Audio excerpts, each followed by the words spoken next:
Hello everyone, this is the video that goes along with the disappearance of Jennifer Casper-Ross. That is a disappearance that we covered on Unfound on August 21st, 2020. The map you are looking at right at this moment, and I'm going to be moving around a little bit, maybe doing some zooming in as well before this is all over. 3 prominent locations for her disappearance. That is where she lived at the time, which is way up here at the top of the screen. We got the pepper mill essentially right kind of in the middle of the screen, lower middle. And then way down here at the bottom where the red mark is, that is the taxi company, and we will be zooming in on that in a little bit. You will see here in this little white box, once again, right there at the bottom of the screen, that to walk from Oakhurst Avenue by way of the Peppermill Resort and over to the taxi place is only 32 minutes. To walk is only 32 minutes. So you also see there it says it's 1.6 miles. So getting into this disappearance, at least what we know to this point 15 years later, Jennifer started her night up here at her home. Sean told the police and others that they got into a fight and she left. She ended up down here at the Peppermill Casino, seemingly getting there sometime after midnight.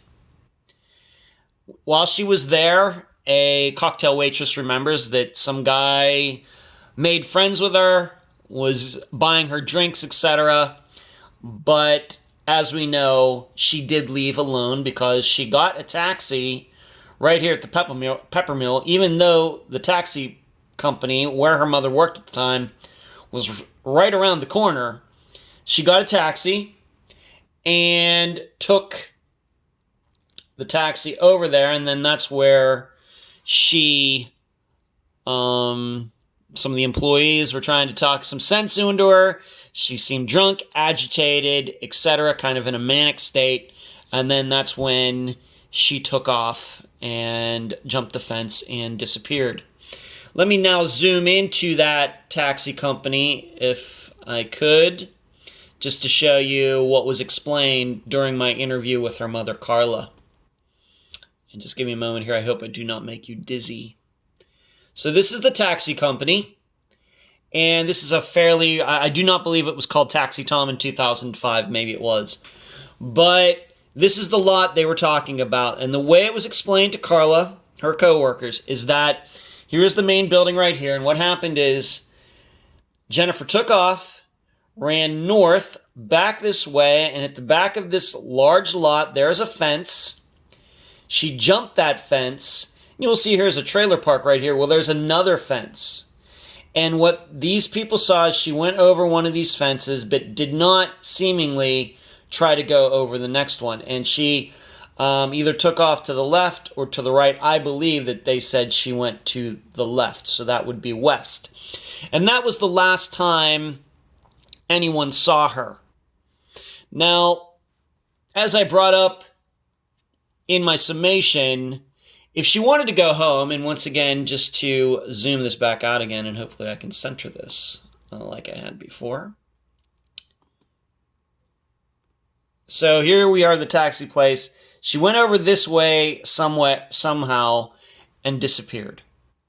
Now, as you can see here, it is not hard to believe, given the distance, that she could have walked home because of the very short distance, not far at all.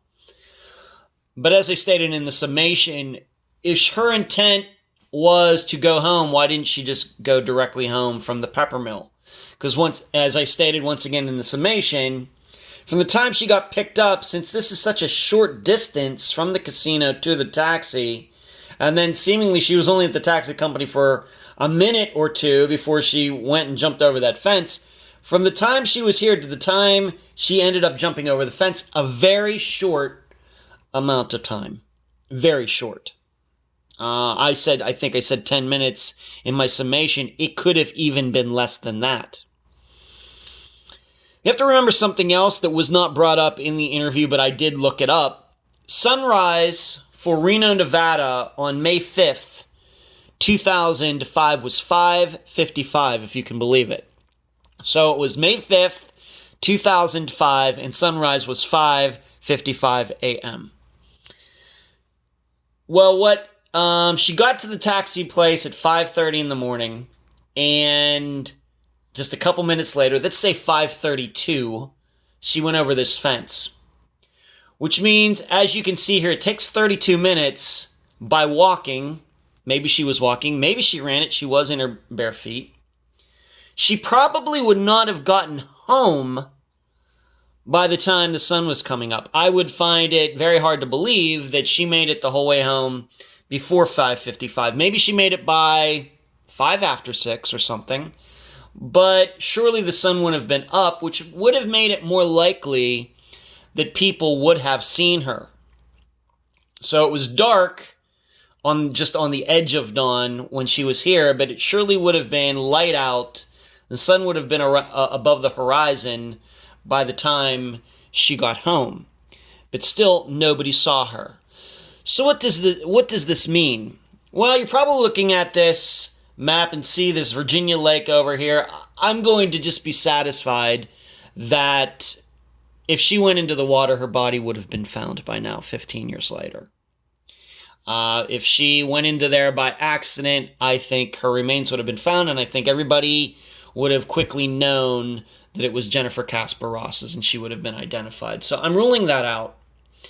Let's just blow this up a little more.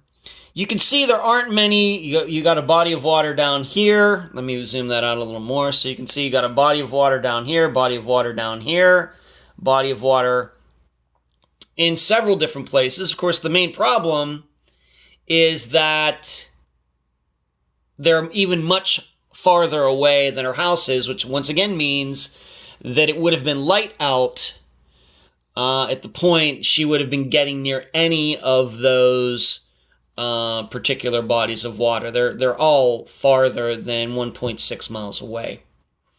So there's that. Now, you might think about something else regarding her going home. It seems that she would have had to have gone past the pepper mill again to go home. And, we don't do much theorizing or anything on the episode, but I will say something here. It is not beyond the realm of possibility that she could have gone back to the pepper mill. Being that it was on her way home and the witnesses said she was going that direction, it very well may be that she didn't want to go home, so she was having such a good time at the casino that she went back. And maybe she found that guy that was buying her drinks all that time. It's just a theory, a possibility. What sticks out, though, is a casino going to allow a woman who, once again, was drunk, distraught, in her bare feet, to just walk in there and hang out? And we have to remember this is like 5:30, 6 in the morning, and there wouldn't have probably been a lot of people there, so she probably would have stuck out. If it was a Friday night, maybe she gets away with that. But not on what would have been was it a Thursday, whatever morning it was of the week, I think it was a Thursday morning. I don't think she would have gotten away with that. So I think somebody, an employee, security, would have said something and maybe kicked her out, done something to her. We don't know that. And that's still a big question regarding this disappearance. That the Peppermill never did supply any video to anybody. Not just Carla and her family, but even in law enforcement, at least to Carla's knowledge. Which I think is very strange. It goes back to of course, the Cameron Rimmer disappearance with the hotel there. So once again, to diagram this for all of you, where she was living, the Peppermill, very close by. She got there after midnight, was there for several hours, 4 or 5 hours, took a taxi over to the company, went north for some reason. Jumped a fence, and she was never seen again.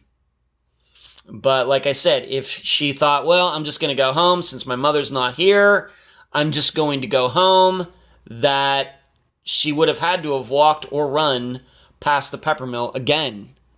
And it does lead me open to the idea that she might have gone back to the Peppermill and met somebody else. But that is just conjecture. So I want to blow this up again for you one more time if you didn't catch it the first time around, so I can show this to you. So the taxi would have been coming down here with her in it, pulls in here. She goes inside. Her mother's not there. The employees try to talk some sense into her. She gets rid of her shoes, goes up this direction, and maybe I'll even blow that up, magnify that even a little bit more for you. We also have to remember this might not have been exactly what it looked like 15 years ago, but there's a fence right here. She went up, jumped over the fence, and I think went this direction. Like I said, there's another fence right there to the borders on the trailer park. So that is the video for the disappearance of Jennifer Casper-Ross. The big question is, do people believe that she made it home? I think scientifically, it's certainly scientifically possible that she made it home, but I begin to question her mental state, if she could make it home, if she knew where she was. And I mean, we have to think of it this way. Drunk drivers are getting lost all the time and wrecking. So to me, it's not much different if a person is on foot to try to find, for Jennifer to find her way from here the whole way up to here. She's drunk and maybe having a bipolar episode or something. It might have been a struggle for her to find her way home. And there's also another question I should state before I sign off here. Being that some of these employees knew her mother and saw the state that Jennifer was in, I'm a little surprised that none of them called 911. And we've never heard any stories of anybody jumping in their car or a taxi to try to go track her down, being that she was in such an agitated state. And I think that's also something that all of you should think about and consider. So there you go. The video for the disappearance of Jennifer Casper-Ross. Thank you for watching.